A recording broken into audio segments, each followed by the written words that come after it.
പല്ലിൽ കമ്പിയിടാൻ ഒരു പ്രത്യേക പ്രായമുണ്ടോ? ഏത് പ്രായത്തിലാണ് കമ്പിയിടേണ്ടത്? ഹായ്, ദിസ് ഈസ് ഡോക്ടർ സഫ റഹ്മാൻ.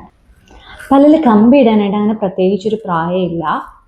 പക്ഷേ പല്ലിൽ കമ്പിയിടുക എന്നതുകൊണ്ട് ഉദ്ദേശിക്കുന്നത് എന്താണ്?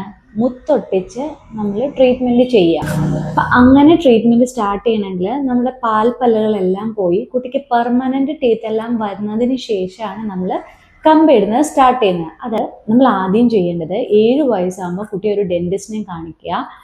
പല്ലിനാണോ പ്രശ്നം, അതോ എല്ലിനാണോ പ്രശ്നം, അതോ മോണയുടെ പ്രശ്നം കൊണ്ടാണോ കുട്ടിയുടെ പല്ല് പൊങ്ങുന്നത് അല്ലെങ്കിൽ നിര തെറ്റുന്നത് എന്നാണ് നമ്മൾ ആദ്യം കണ്ടുപിടിക്കേണ്ടത്.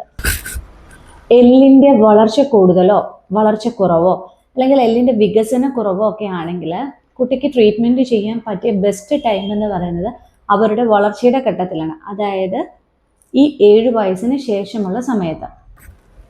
അപ്പോൾ നമ്മൾ ഈ 7 വയസ്സിൻ്റെ സമയത്ത് ഈ ട്രീറ്റ്മെൻറ്റ്സ് ഒന്നും ചെയ്തില്ല എങ്കിൽ പിന്നീട് ചെയ്യാൻ പറ്റുമോ എന്ന് ചോദിച്ചാൽ ചെയ്യാൻ പറ്റും, പക്ഷെ നമുക്കതൊരു സർജറിയിലൂടെ മാത്രമേ കറക്റ്റ് ചെയ്യാനായിട്ട് പറ്റത്തുള്ളൂ. അപ്പോൾ കുട്ടികൾക്ക് എല്ലിൻ്റെ പ്രശ്നം മൂലമാണ് പല്ല് പൊന്തുന്നത്, നിര തെറ്റുന്നത് എന്നുണ്ടെങ്കിൽ നമ്മൾ അവരുടെ വളർച്ചയുടെ ഘട്ടത്തിൽ ചെയ്യുന്നതാണ് ഏറ്റവും ബെസ്റ്റ് ആയിട്ടുള്ള ഓപ്ഷൻ.